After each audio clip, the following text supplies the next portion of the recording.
अरे बाप रे बाप, हे काय झालं? दादांचा घात करणारे त्यांच्याच जवळचे होय.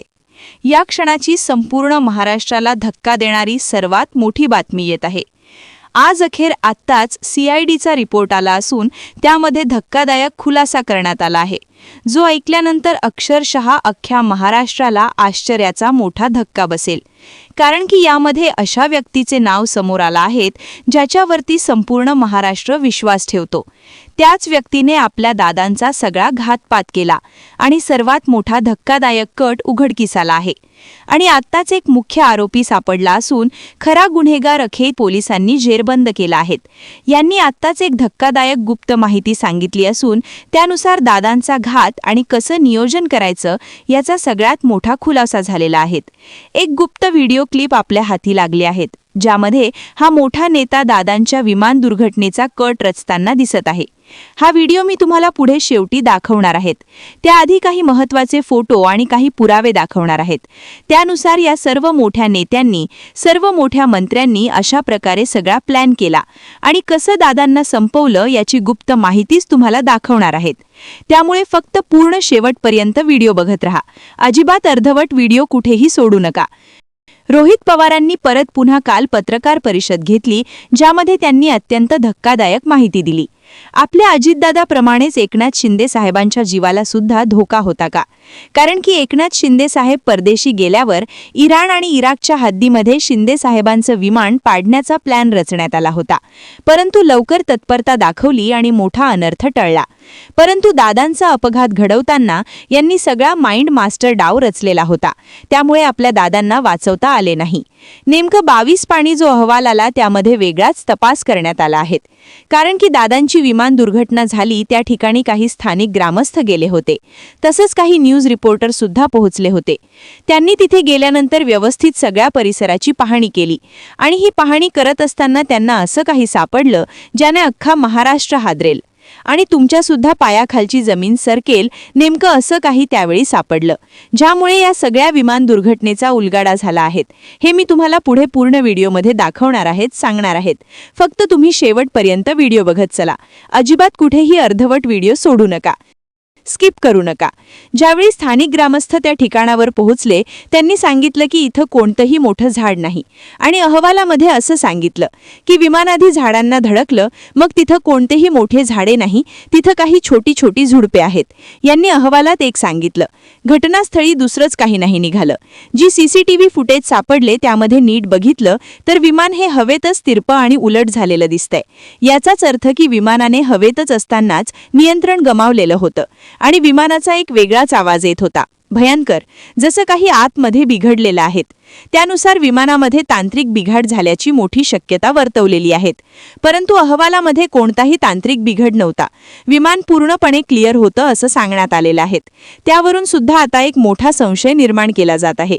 तसंच अहवालामध्ये सांगितलं की बारामती विमानतळ याच्या संदर्भात सुद्धा काही अडचणी आल्यात. बारामती विमानतळावर काही अपुऱ्या सुविधा आणि योग्य नियोजन नसल्यामुळे सुद्धा हा अपघात झालेला आहे. काहीच गरज नव्हती वैमानिकांना तिथं विमान उतरवण्याची. जर स्पष्ट धावपट्टी दिसत नव्हती तर जवळ हे पुण्याला जाऊ शकत होते. तिथे जाऊन ते विमान उतरवू शकत होते. यांनी का बरं घाई केली आणि का अपघात घडवला हे अजूनही महाराष्ट्राला समजेना. काल रोहित पवारांनी जी एक रेकॉर्डिंग ऐकून दाखवली त्यामध्ये सुद्धा त्या VSR कंपनीचा वकील सांगत आहे की त्या वैमानिकांनी विमान ठोकून दिलं. ठोक दिया असे म्हणतोय तो पुढे म्हणतोय की पुण्याला सेफ लँडिंग होऊ शकत होतं. तरीही यांनी जोखीम पत्करली आणि खाली उतरवण्याचा प्रयत्न केला. कमी रेंज असताना सुद्धा यांनी विमान खाली आणण्याचा निर्णय घेतला आणि तो निर्णय यांच्या जीवावर बेतला. नेमका आता या सगळ्या विमान दुर्घटनेचा कट रचणारे कोणते नेते आहेत त्यांचे फोटो आणि व्हिडिओ आता तुम्हाला पुढे दाखवणार आहे. तुम्ही त्यामुळे पूर्ण शेवटपर्यंत व्हिडिओ बघा. सगळ्यात महत्त्वाचा आणि विशेष असं आहे की जी कंपनी आहेत VSR, या कंपनीला वाचवण्यासाठी काही मोठे नेते, काही मोठे मंत्री आतमधून सपोर्ट करीत आहे. त्या सगळ्यांना वाटतं की दादांचा अपघात हा अपघात आहे आणि अपघातच राहिला पाहिजे, घातपात नको. असे रिपोर्ट तयार करायचे ज्याने अपघातच समोर आला पाहिजे. परंतु आता महाराष्ट्राची जनता सगळ्यात हुशार झाली असून आता महाराष्ट्राच्या जनतेपासून कोणतेही सत्य लपवलं जाणार नाही. काही लोकांचं असं मत आहे की विमानतळाची रेकी करण्यासाठी ऍक्सिडेंटच्या आधी काही तिथं लोक आली होती.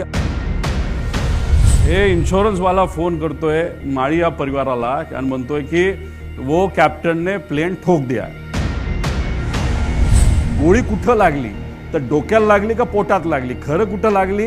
जर डोक्यात असेल तर इथं सांगण्यात आले की छातीत लागली. कालचा जो अजितदादांचा रिपोर्ट आलाय त्याच्यामध्ये कुठल्या इन्व्हेस्टिगेटरचं नाव लिहिलंय का? तर नाव लिहिलेलं नाही. अजित पवार यांच्या विमानाचा ज्या ठिकाणी अपघात झाला त्याबाबत आता नवी माहिती समोर आली आहे. अपघात स्थळाजवळ काही दिवसांपूर्वी काही अनोळखी लोक आले होते. स्थानिक नागरिकांच्या म्हणण्यानुसार त्यांनी परिसराची रेकी केली. त्याकडे रोहित पवारांनी लक्ष वेधलं. जर रेकी झाली असेल तर अपघात हा केवळ तांत्रिक बिघाड होता की गुन्हेगारी कट होता याची चौकशी व्हावी अशी मागणी रोहित पवारांनी केली. तिथं असणाऱ्या काही लोकांशी बोलल्यानंतर हे खरं खोटं हे इन्व्हेस्टिगेशन, क्रिमिनल इन्व्हेस्टिगेशन म्हणजे CIDला विचारावं लागेल, नाही तर CIBला. काही लोकांचं असं मत आहे की विमानतळाची रेकी करण्यासाठी ऍक्सिडेंटच्या आधी काही तिथं लोक आली होती असं लोकांचं मत आहे. ह्याचं क्रिमिनल इन्व्हेस्टिगेशन करायची जरूरत आहे. हे त्या CID आणि CBIने करावं, याच्यात थोडंसं लक्ष घालावं असं आमचं मत आहे. विमान अपघातात ठार झालेल्या प्रियंका माळींच्या वडिलांना फोन करणाऱ्या विमा कंपनीच्या अधिकाऱ्यांनी पायलटनेच विमान पाडल्याची माहिती दिली होती असं रोहित पवारांनी म्हटलं. त्यामुळे विमान अपघात हा आत्मघाती हल्ला होता असं रोहित पवारांनी पुन्हा अधोरेखित केलं. कप्तान साहब ने गलती कर दी, ठोक दिया जाके, क्या करोगे?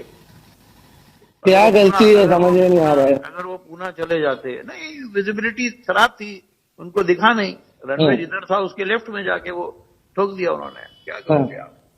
म्हणजे हे इन्शुरन्स वाला फोन करतोय माळी या परिवाराला आणि म्हणतोय की वो कॅप्टन ने प्लेन ठोक दिया.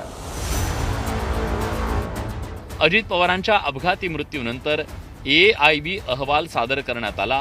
त्या अहवालात विमान झाडांना धडकून कोसळल्याचं नमूद करण्यात आलं. मात्र अहवालातल्या निष्कर्षांवर रोहित पवारांनी आक्षेप घेत तपासात त्रुटी असल्याचा आरोप केला. रोहित पवारांनी काही प्रमुख मुद्दे उपस्थित केलेत. विमान राईट बॅक नव्हतं, ते लेफ्टला झुकून पडलं. मोठी झाडं नसताना झाडांना धडक असा उल्लेख करण्यात आला. झुडपाची उंची आणि विमानाची उंची जुळत नाही. मुंबई बारामती एवढा प्रवास असताना अतिरिक्त इंधनाची गरज काय होती? विमानात 90 ते 95% इंधन का भरलं होतं? रिपोर्ट द्यायचा म्हणून दिला का?